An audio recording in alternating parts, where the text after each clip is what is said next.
My name is Sean Presley. I am a contemporary artist and photographer based in Brooklyn, New York, and this is the vlog.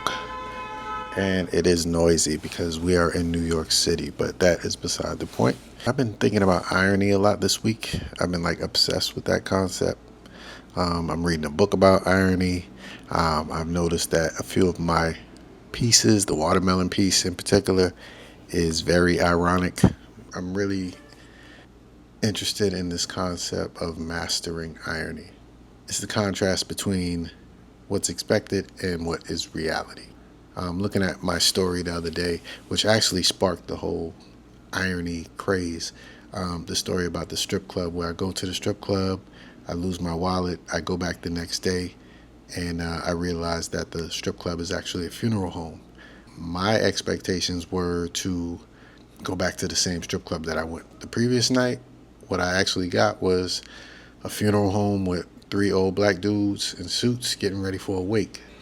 That's an ironic situation. I actually put that in ChatGPT to see, is this actually ironic? It said, yes, this is actually very ironic. It's actually ironic on multiple levels. You have irony of, there's a plane going by. You already have the irony of the funeral home that is moonlighting as a strip club, right? But then you got another layer of irony because you have the commodification of human bodies within the same building, but totally separate. You have the strip club, which is the commodification of a body, and then you have a funeral home, which is also a commodification of the body. So it just shows you how society is going to make money off of you in life or death. When I'm making work, I try to put these concepts, embed them in the work. I'm actually very successful at doing it by accident. Now that I'm doing it consciously, we'll see how it works out. Yeah, the watermelon piece is definitely a piece of visual irony. Also, the wallet story. Matter of fact, I'm going to link that below, so go back and check that if this is your first time. On the page, welcome. The wallet story I'm talking about, that's 2 episodes ago. Also, continuing our art collection, or should I say, expanding our art collection, we purchased a print this week. We got a Carrie Mae Weems print, kitchen table series, limited edition print. We already have a Yeshua Kloss print that we have yet to get framed, but we will. So we are steadily building our art collection, which all ties into this whole irony thing, because he or she who masters irony can understand the language of art. On another note, me and Aaron went to Inley this week and had tiramisu lattes down in Soho.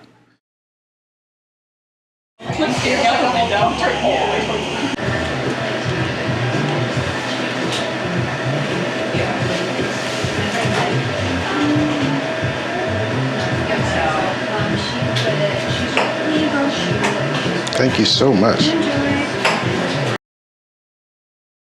Walked around a little bit, went by 316, which is a dope store. Did some photos with them, collaborated with them and the boys from Throwing Fits a couple years back.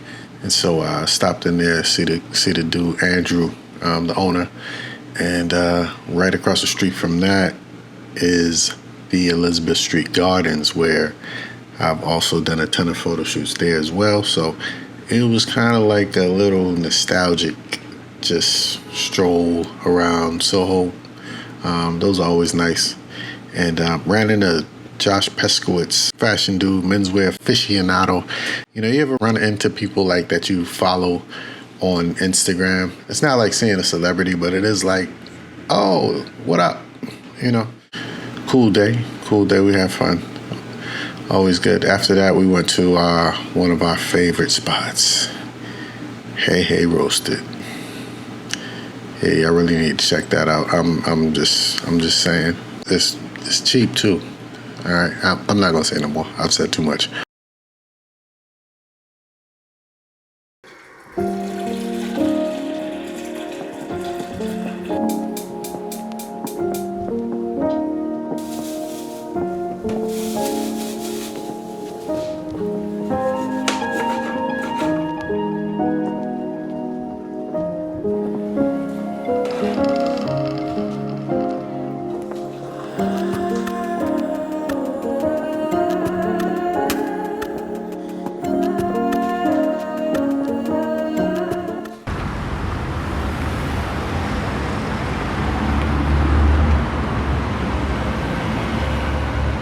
home for the evening. So tonight we attended a very entertaining show down at, where were we at? We were at the City Winery. City Winery over on 11th Avenue. Yeah, West Side Highway. We went and saw R&B singer Kevin Ross, brother out of DC. Amazing performance. He had a live band, 2 backup singers. Got some really good footage.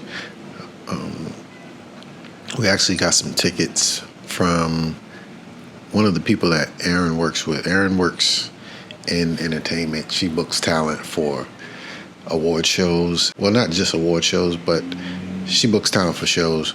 Every now and then, people who rep artists, they need to know her because she books talent for these shows. So we get invited to these things all the time. Erin is like the anti-celebrity, anti-flashy, so she doesn't even want to go to them half the time. But, always fun when we can go, check out a show. They actually had a meet and greet at the end, and basically Aaron just got whisked up, past the whole line. Got introduced to the guy Kevin Ross. They had actually already met. So, but yeah, again, Aaron, big deal. Yeah, it was great show. Great show by Kevin Ross. What's this guy?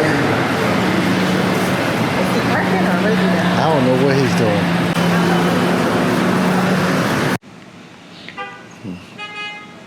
Outside is still lit, obviously, because it's summertime. Walk through a whole crowd of people on the way here. So, city never sleeps. Here's a tip for you guys.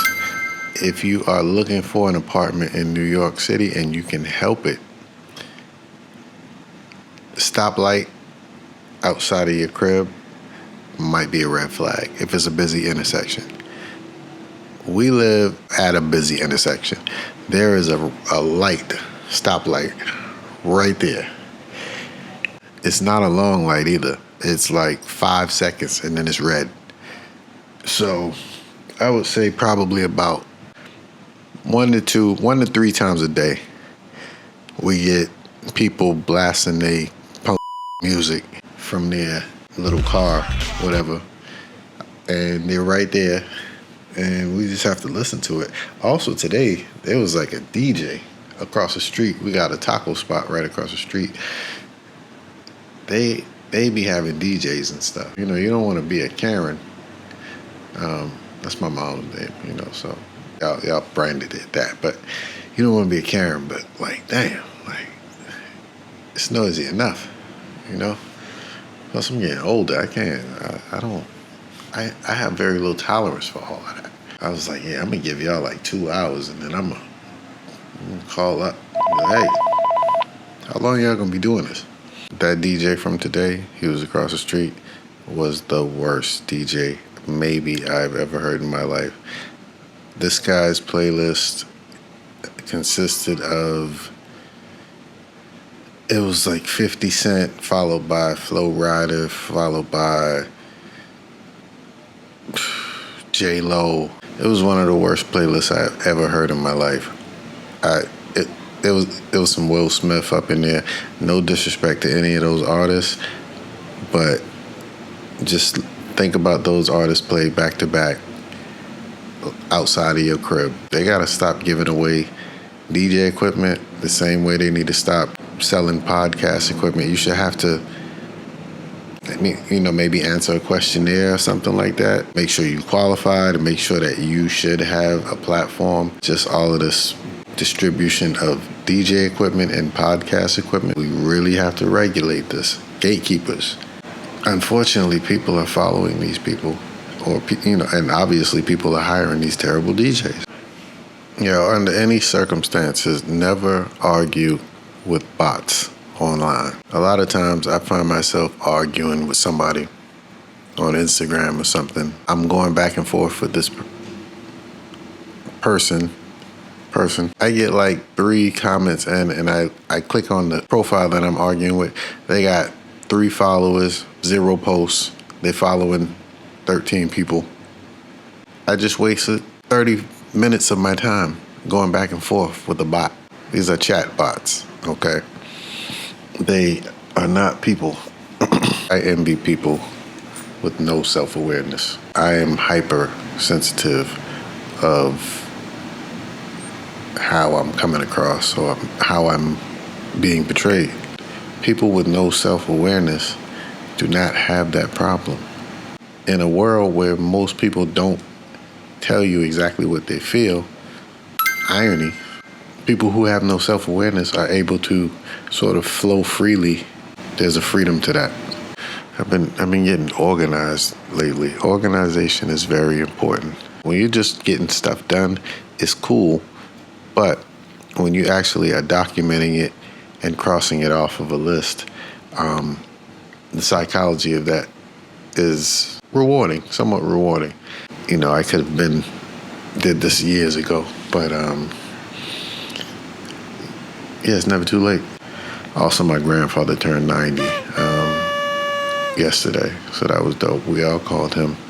Got like a bunch of my cousins on one call, and had to take pictures of that because that don't happen very often. That was the first time that ever happened.